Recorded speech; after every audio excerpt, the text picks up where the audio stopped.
سید الانبیاء خاتم المرسلین سید الانبیاء خاتم المرسلین میرے پیارے نبی تم سا کوئی نہیں. الحمد لله رب العالمين والعاقبة للمتقين والصلاة والسلام على من كان نبيا وآدم بين الدين وعلى آله وصحبه أجمعين. أما بعد أعوذ بالله من الشيطان الرجيم. بسم الله الرحمن الرحيم. قل لا أسألكم عليه أجرا إلا الذي اتقى في القربى. صدق الله العظيم وصدق رسوله النبي الأمين المكين المؤمن المكين القريب ونحن على ذلك من الشاهدين والشاكرين والحمد لله رب العالمين.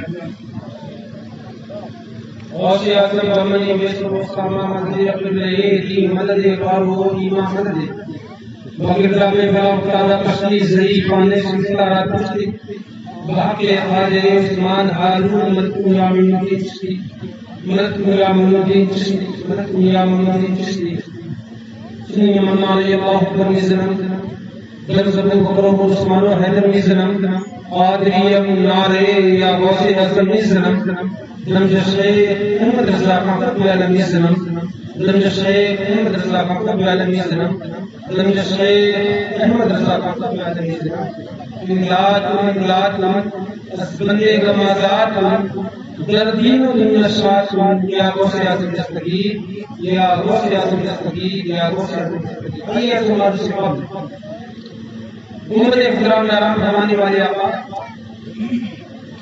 ہم غریبوں کو مسلمان بنانے کے پاکات لمبے ہاتھوں سے گرامین واسط پلانے والے کالی کالی والے سنہری جالی والے ہم غریبوں کو صراط سے پار لگانے والے جنت میں جگہ دلانے والے جہنم سے بچانے والے حضور احمد مصطفیٰ محمد مصطفیٰ صلی اللہ علیہ وسلم کی پیاری بارگاہ میں درود و سلام کا حیات اور پیش میں بھیج لیا اللہم صلی علی سیدنا مولانا محمد بارک سلیم صلاۃ و سلام علیہ یا رسول اللہ صلی اللہ علیہ وسلم.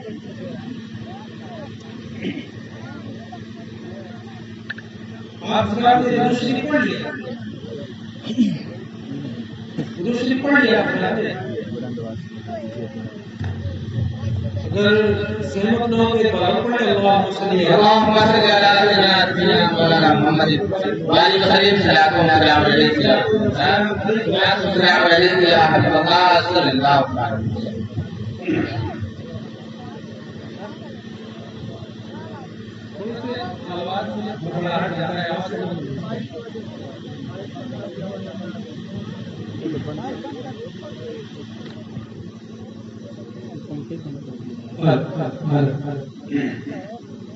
ماشاءاللہ سبحان اللہ. بڑی خوشی کی بات ہے کہ آج ہم اور آپ ایک ایسی محفل میں اکٹھا ہوئے ہیں جو محفل ہے ہمارے اور آپ کے بخشش کا ذریعہ اور بڑے مبارکباد کے لائق ہے. غازی کے سنی نوجوان و بزرگ حضرات اور جن لوگوں نے اس میں حصہ لیا کہ 10 روزہ پروگرام سیدنا امام علی مقام سیدنا امام حسین کی یاد میں رچایا ہے سجایا ہے. اللہ تبارک و تعالی ان سجانے والے اس محفل کو رچانے والے تمام بنیاد تمناؤں کو پورا فرمائے. ان کے کاروبار کا مبارک فرمائے. ان کی تمام دنیاوی اور دینی و اخروی تکلیفوں کو دور فرما کر رحمتوں کی بارش فرمائے. جیسا کہ آپ 3 روز سے مسلسل سن رہے ہیں اور آپ لوگوں کی چوائس بہت اچھا لگا مجھ کو سن کے. مجھ کو یہ پتا چلا کہ 10 روزہ پروگرام ہوگا اور 10 روز میں 10 نئے قدر ہوں گے. یہ آپ لوگوں کی چوائس ہے. اے بچہ تھوڑی دیر خاموشی سے سن لو, تھوڑی دیر یار, ہم گھنٹے 2 گھنٹے کے لیے چلے جائیں گے. پھر وہی گاؤں ہے، وہی گھر ہے، وہی کرسی ہے، اس سے بیٹھنا اٹھنا ہے۔ بڑی خوشی کی بات یہ ہے، بیٹھے آپ، بیٹھ جائیں۔ بڑی خوشی کی بات یہ ہے کہ ذکر امام حسین ہو رہا ہے اور شاعر مقرر اپنے اپنے انداز میں سنا کر گا رہے ہیں اور آپ کو بہت پسند آ رہا ہے۔ آپ لوگوں کو یہ محفل اچھی لگ رہی ہے نا سب کو؟ چلیے دیکھتے ہیں، ایک دو شعر پڑھتا ہوں میں، میری عادت ہے ایک دو شعر پڑھتا ہوں اور پھر مزاج دیکھتا ہوں کہ آپ لوگ کتنی دیر سنیں گے۔ کل میں نے سنا مولانا ریحان صاحب آئے تھے، تقریباً ان کی تقریب 1.5 گھنٹے ہوئی۔ میں ایک دو شعر پڑھتا ہوں، آپ کے مزاج کو رکھتا ہوں کہ آج آپ لوگ مجھے کتنی دیر سنیں گے۔ ساؤنڈ سروس ماشاءاللہ بہت اچھی ہے، اگر اس میں 2 گھنٹہ بھی بولا جائے تو کوئی تکلیف نہیں ہوگی، اور اگر آپ سنیں گے تو انشاءاللہ سنایا جائے گا۔ قیامت تک علی کے لال کا فیضان باقی ہے، قیامت تک علی کے لال کا فیضان باقی ہے، قیامت تک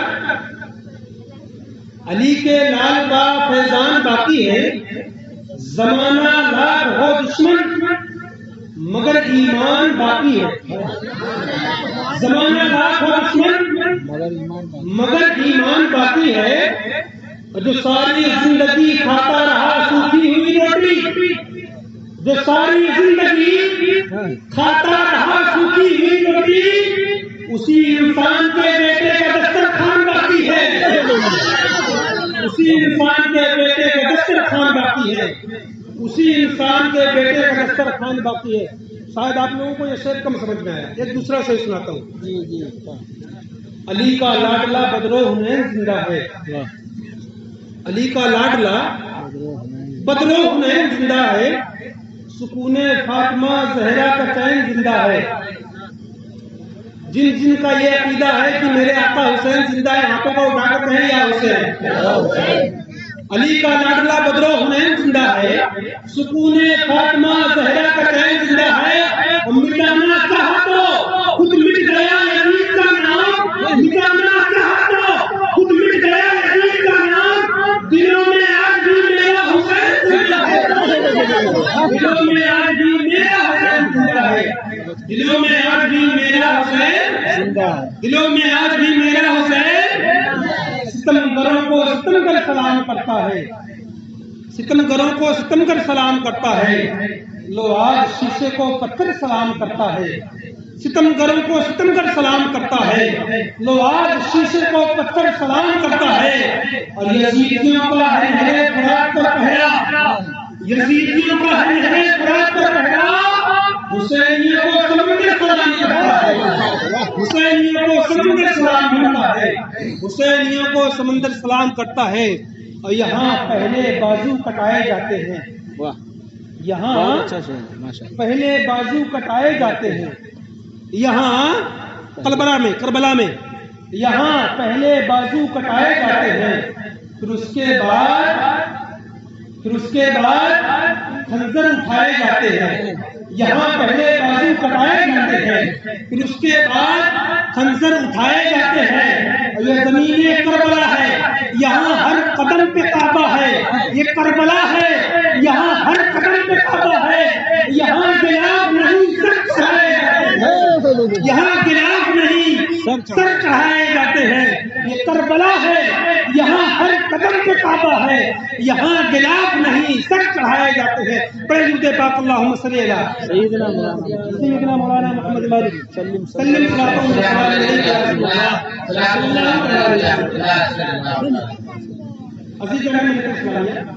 میری گفتگو کو بڑی سنجیدگی سے سنیں۔ میں آپ سے یہ نہیں کہوں گا کہ سبحان اللہ کہیں، ماشاء اللہ کہیں، نعرہ لگائیں، میں نہیں کہوں گا، لیکن میری گفتگو کو سنجیدگی کے ساتھ سن لیں۔ خطبہ رسولہ کے بعد میں نے قرآن کی آیت پاک تک اپنے آپ کو مشرف کیا۔ رب تعالیٰ قرآن پاک میں ارشاد فرماتا ہے قل لا اسألکم علیہ اجرا الا المودۃ فی القربى، جس کا سیدھا سادہ ترجمہ ہے کہ اے محبوب آپ دنیا والوں کو یہ بتا دیجیے کہ اے دنیا والوں میں تم سے کچھ نہیں مانگتا، میں تم سے کچھ نہیں مانتا، کوئی اجرت نہیں طلب کرتا، کوئی سوال نہیں کرتا، الا المودۃ فی القربى، صرف اور صرف اتنا کہ میرے اہل بیت، میرے جو قریب ہیں ان سے محبت کرو، یعنی حسن سے محبت کرو، حسین سے محبت کرو، علی سے محبت کرو، فاطمہ سے محبت کرو، یہ میری اہل بیت ہے، یہ میری اہل بیت ہے، میری اہل بیت ہے۔ آج جو میرا ٹاپک ہے، جو آج اس کو موضوع کیا گیا، وہ حضرت سیدہ فاطمہ کی زندگی، حضرت سیدہ فاطمہ کی زندگی کو بیان کرنا۔ اہل بیت، اہل بیت ہیں کون؟ کون کون ہیں اہل بیت؟ انشاءاللہ بتانے کی کوشش کروں گا۔ اہل بیت ہیں کون کون؟ حضرت شیخ سعدی شیرازی رحمۃ اللہ تعالیٰ علیہ اپنی کتاب میں فارسی کے کچھ شعر لکھتے ہیں، دعا کے شعر۔ خدایا بحق بنی فاطمہ کی برقول ایماں کنم خاتمہ، اگر دعوتم رکنی والقبول منو بس دامان آتے سے۔ ترجمہ سن لیں۔ اے اللہ، میں اولاد فاطمہ کے صدقے سے دعا مانگتا ہوں، اور دعا کیا ہے؟ دعا کیا ہے؟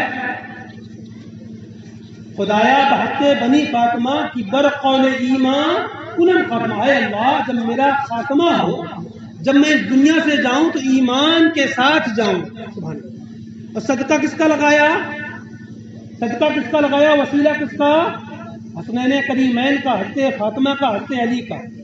اب اس کے آگے فرماتے ہیں خدایا بحق بنی فاطمہ کی برقول ایماں کنم خاتمہ، اگر دعوتم رکنی والقبول، اے خدا اگر تو نے میری دعا کو قبول کر لیا تو ٹھیک، اگر نہ کیا تو آگے کیا لکھتے ہیں؟ اگر دعوتم رکنی والقبول منو دست دامانے آلے رسول، اے اللہ اگر تو نے میری دعا کو قبول کر لیا تو ٹھیک، اور نہ کیا تو میں نے اہل بیت کے دامن کو پکڑ رکھا ہے۔ اے اللہ، حضرت شیخ شیرازی دنیا والوں کو یہ بتانا چاہتے ہیں کہ اے دنیا والوں، تم اپنی دعاؤں میں اہل بیت کا وسیلہ رکھا کرو، جب دعائیں مانگا کرو تو اہل بیت کے صدقے سے مانگا کرو، اہل بیت کے وسیلے سے مانگا کرو، اپنی دعاؤں میں امام حسن کا وسیلہ رکھا کرو، اپنی دعاؤں میں امام حسین کا وسیلہ رکھا کرو، اپنی دعاؤں میں حضرت فاطمہ کا وسیلہ رکھا کرو، اپنی دعاؤں میں حضرت علی کا وسیلہ رکھا کرو۔ اگر تم نے اپنی دعا میں اہل بیت کا وسیلہ رکھا ہے، اللہ تبارک و تعالیٰ اس دعا کو قبول کرے گا، وہ دعا قبول ہوگی اور آپ کی ساری نیتیں پوری ہوگی۔ اب حضرت فاطمہ دیکھیں اہل بیت ہیں کون کون، اہل بیت ہیں کون کون؟ دوستان محترم، حضرت سیدہ فاطمہ حضور کی سب سے چھوٹی بیٹی، حضور کی سب سے چھوٹی بیٹی، حضور کی کئی بیٹی ہیں لیکن حضرت فاطمہ سب سے چھوٹی ہے، اور حضور صلی اللہ علیہ وسلم نے اپنی بیٹی فاطمہ کے بارے میں فرمایا فاطمہ بدعۃ منی، بدعۃ منی، فاطمہ میرے دل کا ٹکڑا ہے۔ فاطمہ میرے دل کا ٹکڑا ہے، اور یہ کب فرمایا میرے آقا نے؟ اپنے دل کا ٹکڑا حضرت فاطمہ کو کب کہا؟ اس دور میں جب بیٹیوں کو زندہ درکور کر دیا جاتا تھا، زندہ بیٹیوں کو دفن کر دیا جاتا تھا، اس دور میں اللہ کے رسول نے بیٹیوں کی عظمت بیان کی اور فرمایا ہے دنیا والوں دیکھو میں اپنی بیٹی کے بارے میں کیا فرما رہا ہوں، اپنی بیٹیوں کو زندہ درگور نہ کرنا، ان کو زندہ دفن نہ کرنا، بلکہ میرے آقا فرماتے ہیں فاطمہ میرے دل کا ٹکڑا ہے۔ اے دنیا والوں، جس طرح سے محمد عربی نے اپنی بیٹی فاطمہ کو دل سے لگایا ہے، تم بھی اپنی بیٹیوں کو دل سے لگاؤ، کیونکہ اللہ کے رسول فرماتے ہیں بیٹی سے گھر میں ہوتی ہے خدا کی رحمت نازل ہوتی ہے۔ میرے آقا دنیا والوں کو بس دینا چاہتے ہیں، اے دنیا والوں فاطمہ میرے گھر میں ہے، رب کی رحمت نازل ہوتی ہے، جب تمہاری بیٹیاں تمہارے گھر میں ولادت ہوتی ہے تو اللہ کی رحمت تمہارے گھر میں نازل ہوتی ہے۔ واہ واہ واہ واہ، بہت خوب۔ آج کا عالم یہ ہے، میں سب کی بات کرتا ہوں، سب کی بات کرتا ہوں، جنرلی بات کرتا ہوں، عالم یہ ہے اللہ ماشاءاللہ کچھ لوگ ہوں تو ان کی بات نہیں کرتا، لیکن زیادہ تر آج کا ماحول ہے کہ اگر گھر میں بیٹی پیدا ہو جائے تو لوگ کہیں نہ کہیں غمگین ہو جاتے ہیں، رنجیدہ ہو جاتے ہیں، پریشان ہو جاتے ہیں۔ اچھا ہوتے ہیں کیوں؟ مہنگائی کا دور ہے، شادیوں میں جہیز کی بڑی مانگ ہوتی، اب غریب باپ ہے بیٹی کے شادی کے لیے اتنا پیسہ اکٹھا کہاں سے کرے؟ اچھا بیٹا پیدا ہوتا ہے، تو اب بیٹا پیدا ہوتا ہے تو عجیب و غریب رسم و رواج اس عوام میں پھیلایا گیا۔ انشاءاللہ بھی میں سناؤں گا کہ حضرت فاطمہ کی شادی ہوئی تو ان کو جہیز کیا ملا، انشاءاللہ بتاؤں گا۔ اب بیٹا جب ہوتا ہے تو انسان کو امید ہوتی ہے ہاں اب تو آئے گا، جائے گا نہیں آئے گا، اب روپیہ گنایا جائے گا، منگنی ہوگی، اس میں 1 لاکھ 2 لاکھ 3 لاکھ، اس کے بعد جہیز آئے گا، کوئی ایسا سامان باقی نہیں ہوتا جو نہ آئے، سب آئے گا۔ لیکن بیٹی ہو تو اب یہ دینا پڑے گا، بیٹا ہو تو آ جائے گا، اللہ اور کبیرہ۔ یہ غلط رسم و رواج ختم کریں گے، غلط رسم و رواج ختم کر دیں، بالکل، کیونکہ اللہ کے رسول صلی اللہ علیہ وسلم نے جب اپنی بیٹی حضرت فاطمہ کا نکاح حضرت علی سے کیا، حضرت علی سے کیا، 2 روایت ہے، ایک روایت ہے کہ حضرت فاطمہ کی عمر 15.5 سال تھی، اور ایک روایت میں ہے کہ تقریباً 18 سال کی عمر تھی حضرت سیدہ فاطمہ کی جب حضرت فاطمہ کا نکاح ہوا۔ حضرت مولا علی کے ساتھ نکاح ہوا تو جہیز میں کیا دیا گیا؟ ایک آٹا پیسنے کے لیے چکی، آٹا پیسنے کے لیے ایک چکی، اور ایک چمڑے کا مسلح نماز پڑھنے کے لیے، اور ایک مسکیجہ جو چمڑے کا مسکیجہ ہوتا تھا جس میں پانی بھرا جاتا تھا وہ مسکیجہ، اور ایک بچھونا دیا اللہ کے رسول نے۔ تو اللہ کے رسول صلی اللہ علیہ وسلم کے پاس اپنی بیٹی کو دینے کے لیے اتنا نہیں تھا کہ روئی والا گدا دیتے، تو جو بچھونا دیا، جو گدا دیا، تو اس میں کھجور کی چھال بھری، اور ایک برتن، ایک مٹی کا لوٹا وضو کرنے کے لیے، اور 2 مٹی کے پیالے کھانا کھانے کے لیے۔ بس یہ جہیز تھا حضرت فاطمہ، بس یہی جہیز تھا حضرت فاطمہ کا، اور کچھ نہیں، اور کچھ نہیں جہیز میں حضرت فاطمہ کے، صرف اتنا۔ آج کا ماحول دیکھیں، ماحول کیا ہے کہ اگر جب تک دو ٹرک سامان لگ کر نہ آ جائے تو باپ کا بھی منہ ٹیڑھا ہے، لڑکے کا بھی منہ ٹیڑھا ہے، ماں کا بھی منہ ٹیڑھا ہے۔ ارے میرے بھائی، آپ نے یہ سماج، یہ سوسائٹی، یہ ماحول آپ نے تیار کیسے کی؟ آپ حسنین کے ماننے والے ہیں، آپ محمد عربی کے دین کے ماننے والے ہیں، آپ جناب احمد مجتبیٰ کے امتی ہیں، آپ یہ دین لائے کہاں سے؟ اچھا ایک چیز اور، بارات اتنی جاتی ہے نا، بارات طے ہوتی ہے باقاعدہ، جب منگنی ہوتی ہے تو طے کیا جاتا ہے کہ باراتی کتنے جائیں گے، 500 600، اگر بہت بڑا آدمی ہے تو 1000 بھی بلاتا ہے، تاریخ گواہ ہے۔ اور آپ کسی بھی عالم سے پوچھ لیں، کسی بھی مفتی سے پوچھ لیں، بارات کا ذکر شریعت میں کہیں نہیں ہے، بارات کا ذکر ہی نہیں ہے، صرف اور صرف اگر ذکر ہے تو نکاح کا، اور اللہ کے رسول فرماتے ہیں النکاح من سنتی، نکاح میری سنت ہے، اور اللہ کے رسول نے اپنی بیٹی فاطمہ کا نکاح کر کے دنیا والوں کو دکھایا کہ اے دنیا والوں دیکھو، جب میں نے اپنی بیٹی فاطمہ کا نکاح کیا تو اپنے دروازے بارات نہیں بلائی، اپنی بیٹی فاطمہ کا نکاح کیا تو میں نے اتنا دہیج نہیں دیا کہ غریبوں کو پریشانی ہو۔ اے دنیا والوں، اگر تمہارے پاس مال و دولت ہے تو تم دینا، لیکن کسی غریب کو پریشان نہ کرنا، کسی غریب کی بیٹی تمہارے جہیز کی وجہ سے، تمہارے لین دین کی وجہ سے وہ غریب کی بیٹی بیٹی ہے۔ اے دنیا والوں، حضرت فاطمہ کے سیرت سے کچھ سیکھو، کچھ عمل لو۔ اگر ہم نے حضرت فاطمہ کے باتوں پر عمل کر لیا تو انشاءاللہ ہمارا بیڑا یہاں بھی پار ہو جائے گا۔ سبحان اللہ سبحان اللہ۔ اگر ذکر ہے تو ولیمے کا ذکر ہے، ولیمہ کیا کرو، ولیمہ کرنا سنت ہے۔ اچھا اب ولیمے میں بھی یہ نہیں کہ ولیمہ ہو تو بہت ہزاروں کا مجمع کیا جائے۔ اللہ کے رسول صلی اللہ علیہ وسلم ارشاد فرماتے ہیں کہ جتنے جس کی حیثیت ہو اس حیثیت کے مطابق ولیمہ کرے، اس حیثیت کے مطابق ولیمہ کرے۔ یہ اللہ کے رسول نے اپنی بیٹی فاطمہ کا نکاح کیا، اور نکاح میں دنیا والوں کو درس دیا کہ اے دنیا والوں اس طرح سے زندگی گزارنی، اس طرح سے زندگی بسر کرنی۔ اب دیکھیں اہل بیت اور حضرت فاطمہ، پیارے آقا صلی اللہ علیہ وسلم اسلام کی تبلیغ شروع کی.